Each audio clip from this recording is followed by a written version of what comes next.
Hey everybody, Rich Tardy here. How are you? We have two more talks to go, and then we have a wrap-up session that'll start in about 1 hour from now. It'll take about 15 minutes, and I plan to um, have a cocktail at that time because it'll be 7 o'clock here in Philadelphia, and hopefully we'll all be cheersing to an incredible day of learning. There's been so much shared today. There's so much good content. I have a whole bunch of notes here, so bear with us because we have two more really dynamic speakers coming on, and then we'll recap for the day. And here she is. Hey, Alexandra, how are you? Hey Richard, how are you? I'm great. I'm good, good. So I was just recapping the where we're kind of going over the next hour and then the wrap up, but I'm going to give you a quick introduction. Oh, great. So we have Alexandra Bonner talking about powered by design, resources, and tools for inspiration in a virtual reality. And Alex is with the IIDA, Pennsylvania, New Jersey, Delaware chapter and former chapter president. So she is legit. She knows what she is doing. We thank you very much for joining us today on the Foyer Talks. And with that, I am going to hand this over to you so that you can get Awesome. started. Awesome. Well, thank you for such a great introduction. I want to just dive in here. Let me make sure I have the presentation open. And turn, of course, to presentation mode. All right, so hello everyone. Like Richard said, I'm Alexandra Bonner. I am located in Philadelphia, Pennsylvania, where I work at FCA, Francis Coffin Architects, which is a firm that does corporate and healthcare design in downtown Philadelphia. So today we're going to talk a little bit about some resources and tools that I've found helpful in being inspired right now, given all of the things that are going on in the world and in our country. I wouldn't be the first person today during these talks to say that we are experiencing just a new way of life, and just learning to navigate that, and navigating that working within a creative industry has been really tricky for me. But being a part of IIDA, which is International Interior Design Association, has just made me very connected to an endless amount of resources and people who can just continue to keep me inspired and uplifted as we're trying to learn how to work from home. It's the first time for a lot of us working remotely, and just being inspired, motivated, and consistent when you're some people by yourself in a room for 8 to 12 hours a day. I'm definitely that person a lot of times. So I'm hoping that I have some resources and tools that will be of use to somebody today, and that you can walk away knowing that you're not alone, and that what we do is by no means easy, so just keep trucking.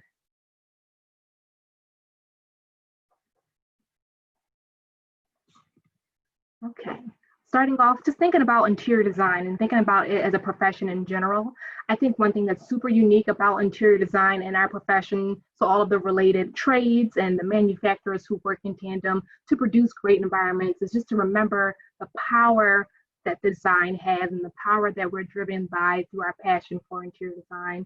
We are really in a unique situation to impact the lives of others by creating spaces that can hopefully inspire and change, whether it's a healthcare space designed to improve the way doctors administer care, or if it's an educational space that really helps children to do their best to learn, or someone's home and it makes it really feel like theirs, and makes it feel like a place where they can be a family. We are really in a unique position as interior design professionals to create these backdrops and these backgrounds to the stories of people's lives. So if you walk away with nothing else today, if I don't show you a single decent resource, I do walk away knowing that, and allow that bit of information to inspire you.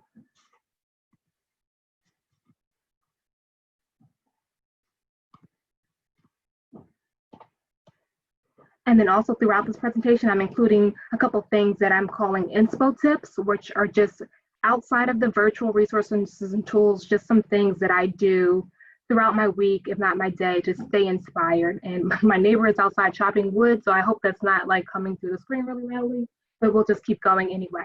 So my first inspo tip is pops of green.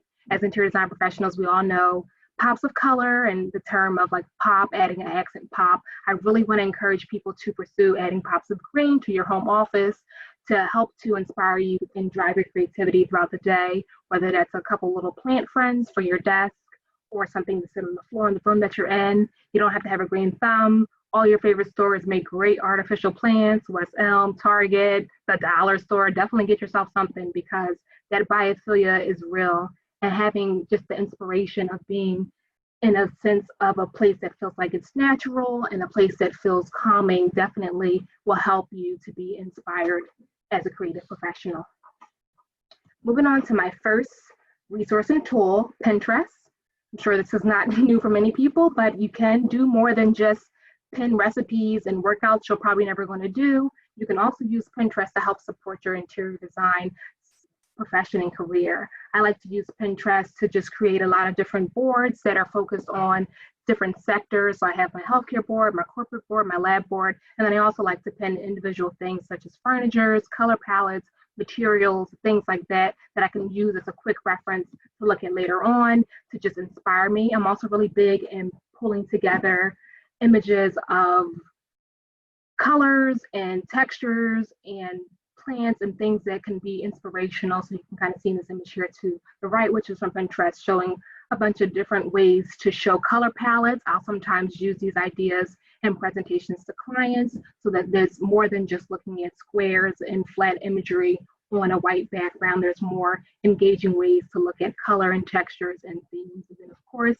the typical Pinterest layout, which you can see to the left, which just shows the gathering of all the images that are related to each other in one place. Pros of Pinterest is you can create private boards if you don't want people to see. If you're working on confidential work or if you're working with a coworker, you can certainly make private boards and secret boards, what they call it, and you can use those as another resource to store images and inspiration for your projects. Next, I'm calling this part the shots. So there are 3 different snapshot websites, so healthcare snapshots, office snapshots, and hospitality snapshots, which are all great resources for their individual perspective sectors. I think these are all just great places to go. And again, definitely don't be afraid to look outside of the sector you worked in for inspiration. Like if you are a corporate designer, who says you can't look at hospitality spaces or residential spaces and so on to find inspiration, because a unique part of interior design is that we can just bridge and bring together a lot of different sources and a lot of different types of materials in one space, and you could really be inspired by work done outside of your kind of common ground. This is what it looks like once you click on a project on healthcare snapshots. What's really great, I think a pro about this is that once you go into the project to see more images, you're actually able to see the location where the project was built. You can see the year it was completed as well as the square footage. Kind of one of the downsides of Pinterest is sometimes you can click an image and it takes you to a dead link and you're like, oh, well, so much for knowing where that came from. Where some of these more snapshot websites really have done the work to make sure all credits are cited and you can know who exactly contributed to those projects. And this image to the lower right just shows a smaller kind of zoomed out view of a bunch of different projects. So there's just a huge library of resources here. I think it's a great source and a great tool for inspiration. Next, I've got good old-fashioned magazines, which are of course available in digital and print. I have been definitely going back to magazines, I feel, since working from home, working remotely, because like many people, I've been experiencing virtual fatigue and just needing to get away from the computer sometimes, or wanting to work outside without having to pack up my keyboard and my laptop and all this stuff. So I just want to go outside, sit down with a magazine, read some articles. I've been collaging images from magazines more, kind of getting back into my childhood roots of art and design, but definitely Interior Design magazine has been and continues to be a huge resource for me. I get a subscription as part of my IDA membership, so it makes it super easy to always stay on top. So you can see here, one of my favorite parts of their website is what they have, the section called Product Find, and it just has every single type of product from furniture to hardware to actual architectural finishes that you can even think of. They're always featuring really cool and unique items like these basins and sinks that you can see, the green, yellow and blue images as well. And then just this quote from Cindy Allen, who's the editor-in-chief, when she says that beauty, inspiration, and uplifting each other are universal human needs. And it just comes back to our value as interior design professionals and our ability to bring beauty and inspiration and just uplift others as a means to just living life and living life well. Another magazine, Contract Magazine, they have discontinued printing the physical publications, but their website is still up and available for reaching out and getting resources from. I find that Contract has really great articles that have evidence-based design and like peer-cited information in them. So it's a really good place to go to learn more like actual factual stuff behind projects and designs. And of course, they have a whole entire like resource library of all the past winners of the Contract Design Magazine Awards, which were happening every year. So you get to see kind of the award-winning projects from each year to help, again, inspire and give you information about firms and designers and trends during that time. My last magazine is Luxe Interior Design. Luxe is definitely more of a hospitality geared publication. It's really well curated. I find that the images are really attractive and aesthetically pleasing. Their website is organized in a way that if you want to search images in the gallery, you can sort by style, color, you can sort by the type of space, and it just really lays it out really nice. And there's a lot on textures and on trending fabrics as well. So I find this just really attractive to look at. They do have some higher end residential information in there as well. So if you're just looking to get really inspired, and even for your own home, I would recommend referencing this resource. So color is a place where our brains and the universe meet. And Paul Klee said this, and something that I know we all deal with as interior designers are colors, and whether that color is shades of gray or shades of beige. Definitely the power of color to impact the space and to really impact the users is something that I would be remiss not to mention and talk about some of my tools and resources for color. Obviously, any paint manufacturer can tell you about color, but I am partial to Sherwin-Williams, who I'm pretty close with our local rep, so shout out to her if she's watching this by any chance.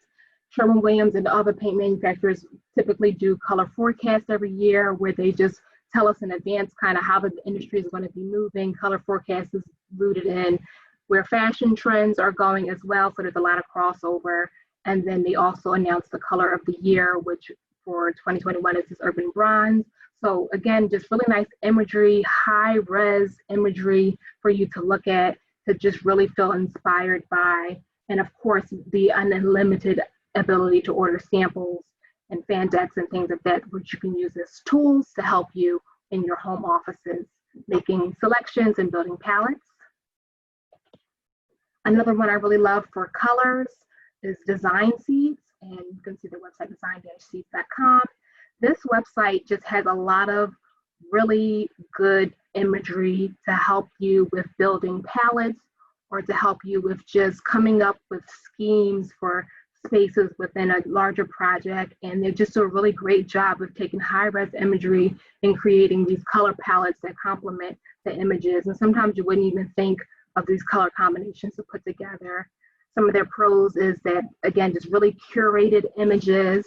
They do a great job at having palettes that have really easy to reference colors. They don't necessarily tie directly into any paint manufacturers specifically, but you can pull Pantone colors from their palettes, and they do a great job of organizing their images by seasons and by different themes. So it's just, again, really attractive to look at. They have a blog that has tips about different trends and interior design kind of things that are happening. It definitely is not just interior design. I know graphic designers who reference this site as well, some photographers. It's just really good looking images that could be used in virtual finished presentations or just for general inspiration. Here's another inspo tip, something that I have definitely probably not done much of this week as I should. It's taking self-care breaks. So we all need to be sure that we're taking moments away from our virtual work and our working from home to just take care of yourself. I practice yoga, and I really am a fan of taking a moment to do a little waterfall pose, elevating your feet up over your heart and just letting the blood flow the other direction for maybe 5 minutes at a time. It's super easy to do, gives your body a rest, gives your feet a rest from being on the floor, sitting in your chair all day, and it just really can be super energizing and just a nice way to get back and be inspired. My next source is Mortar. Mortar is definitely similar to the Snapshot websites we looked at earlier, but they are commercial project based, so they kind of have everything together in one place rather than 3 different websites. They have a lot of inspirational imagery, and they do a great job of pulling the actual brands for fixtures out of images. So you can click on an image and it'll take you right to a different profile that lists all the different projects on their database that has images or products from that same manufacturer in one place. So it makes it really easy for you to see information all in one area.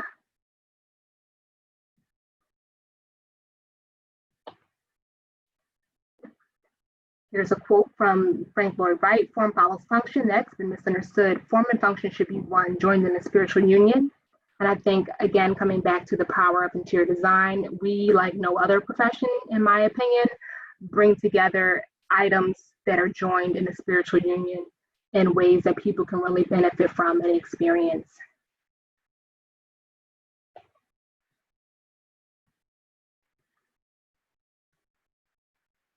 Next up, we have Archetonic, which is, it's a European-based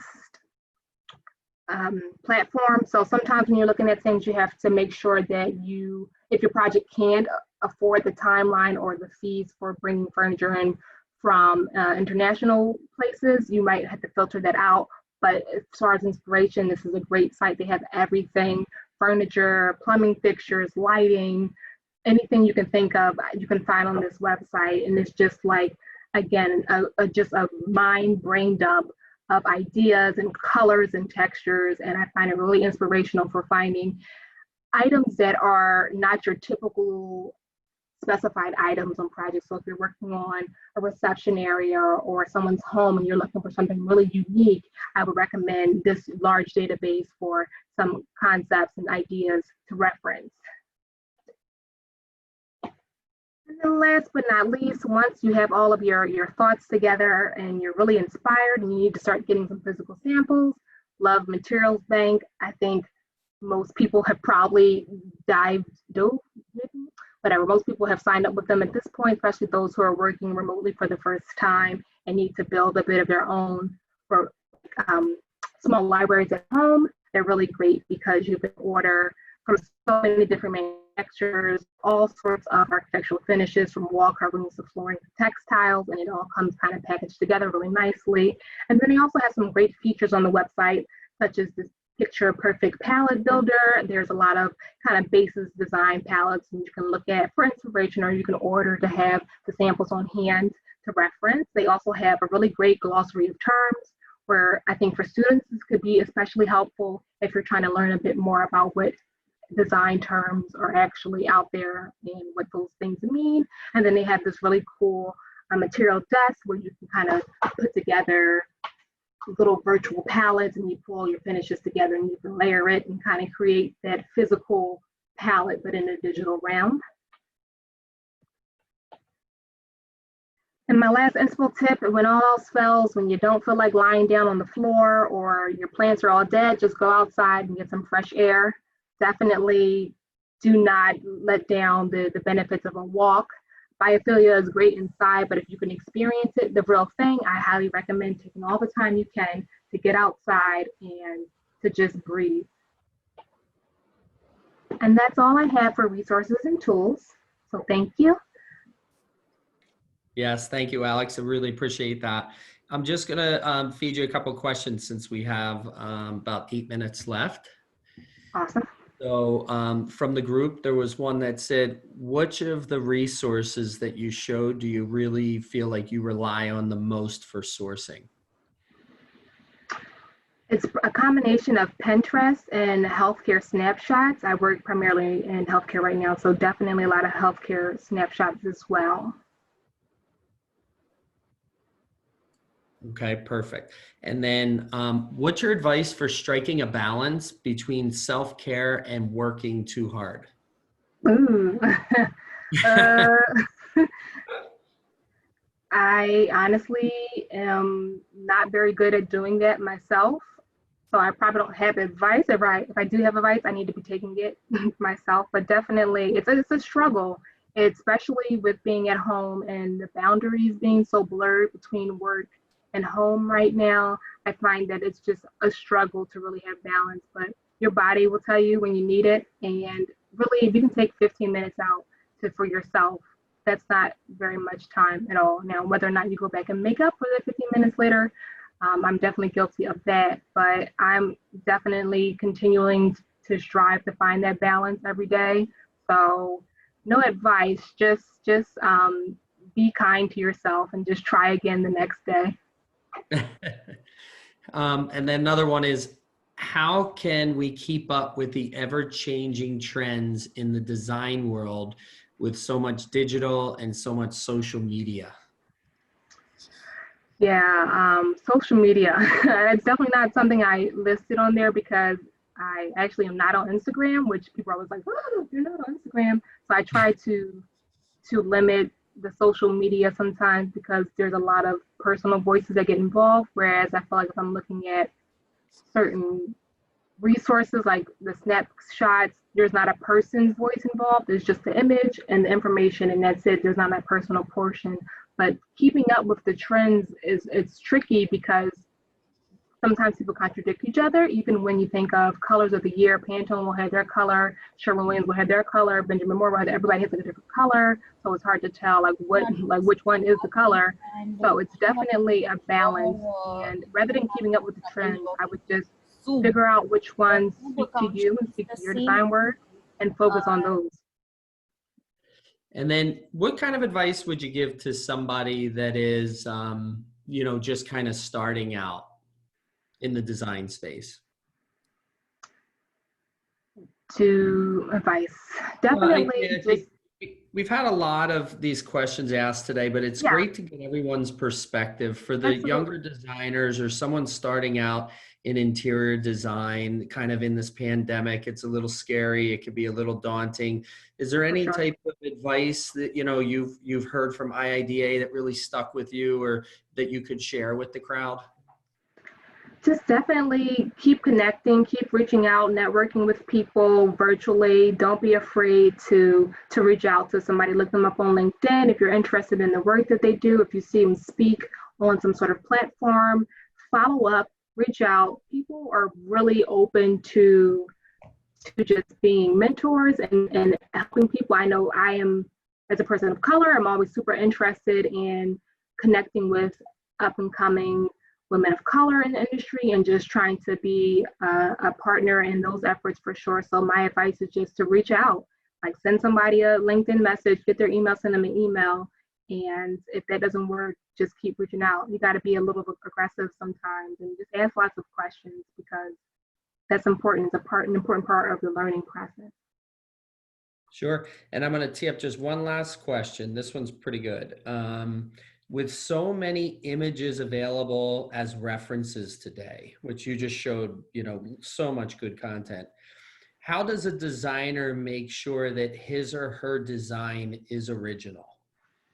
That is definitely a tricky thing for sure. And I feel like you make sure it's original by like I'm showing you things for inspiration. Definitely never try very hard not to plagiarize. There are a lot of things that look, similar because people are specifying similar materials and specifying similar trend-based ideas and concepts. So being authentic is tricky, but when you know who you are and your purpose as a designer, you're always going to put your own spin to things. And then when clients get involved, they always have their own, especially in healthcare, their own standards or the way they've done things.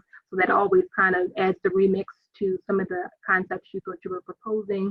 So I think it's it'll come naturally for something to have your own spin on it or your own authentic element to a design. It comes through the process of the design process. So you get your inspiration and I think you have if you have a lot of places where you're pulling ideas from, and then it becomes more eclectic, that's a good way to keep it authentic and original, and not just looking at one source or one image as your inspiration, just trying to mix it up and pick from lots of different baskets, and then putting your own spin, knowing that what you think is the important part of the design is really truly from you.